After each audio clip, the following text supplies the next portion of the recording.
Some cases are solved quickly, while others remain unsolved mysteries, leaving both detectives and the victims' families grasping for answers for years, if not decades. Thankfully, technology continues to progress, and each passing year brings new tools and techniques that help law enforcement finally solve even the most perplexing and high-profile cold cases that had long been forgotten. Today, we will dive into the story of one such case, the disappearance of two sisters that baffled an entire community. The disappearance of sisters Kate and Sheila Lyon in 1975 sent shockwaves through the quiet, peaceful town of Wheaton, Maryland. It was the kind of town where everyone knew each other, where children played safely outside without a care. So when two young girls, aged just 10 and 11, suddenly vanished, the community was thrown into a state of disbelief and fear. How could this happen? Where could they have gone? Their disappearance triggered one of the largest and most extensive search operations in Maryland's history, involving countless detectives and volunteers. However, the case would remain unsolved for an astounding 4 decades. Sheila, Kate, and their older brother were born into a respected and well-to-do family. Their father was a well-known and popular radio host on a local Washington, D.C. station, while their mother was a highly regarded physician. The two sisters were inseparable. They had a close bond and loved spending time together, often going out for walks and adventures. March 25, 1975, was no different. On that day, the girls decided to visit Wheaton Plaza, a bustling shopping center in town. The mall had recently been decorated for Easter, and Kate and Sheila were eager to see the festive displays. Their 14-year-old brother also happened to be at the mall that day, but he was more interested in spending his time in the arcade than watching over his sisters, despite their parents' requests that he keep an eye on them.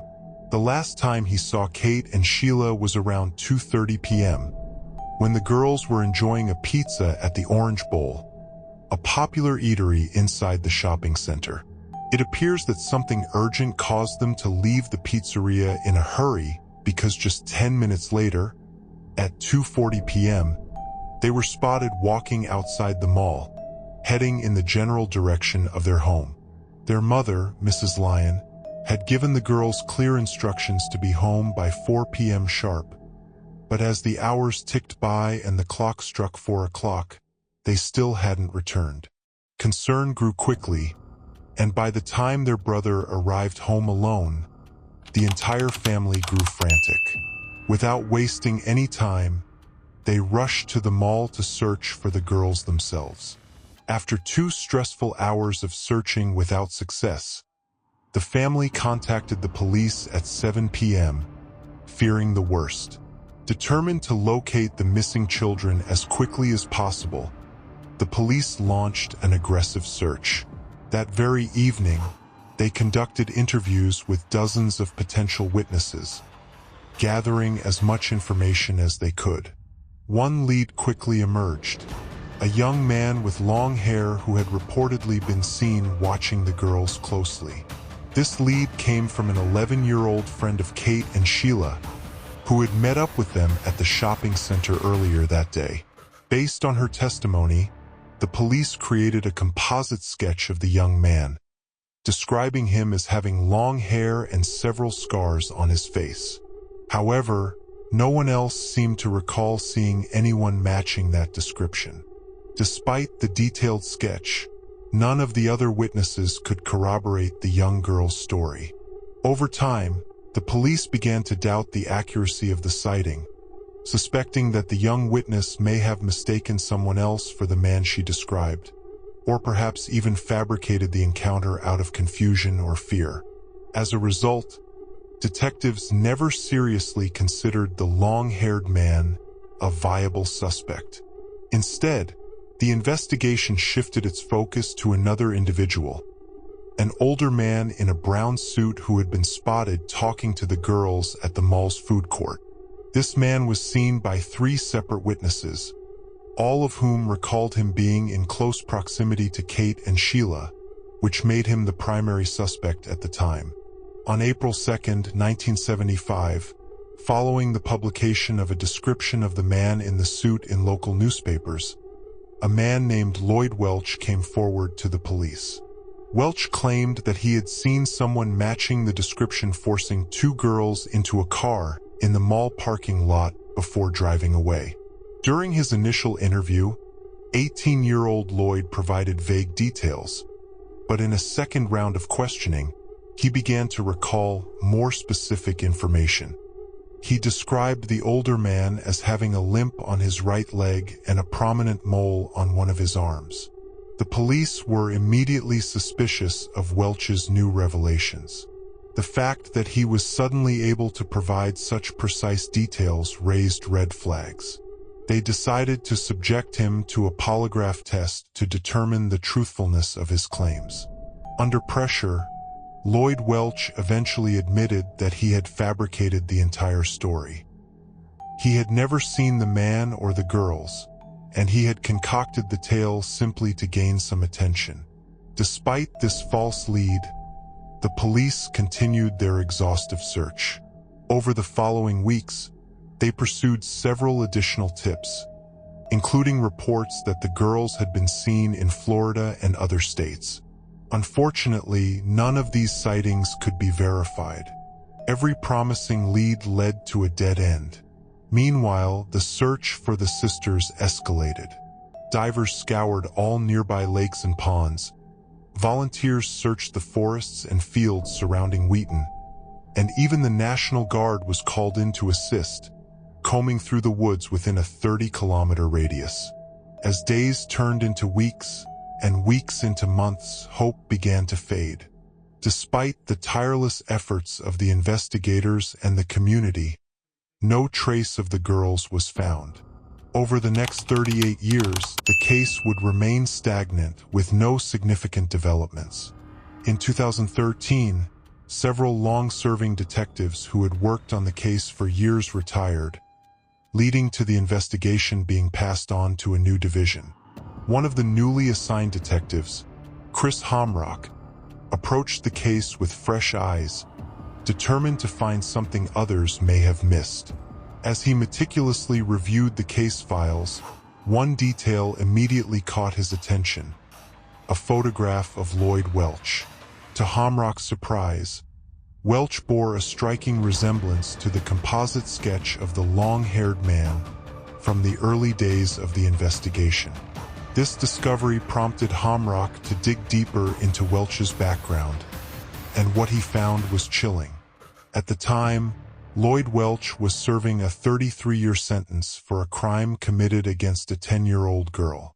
Could the culprit have been the very man who had come forward to give false testimony in the early days of the investigation?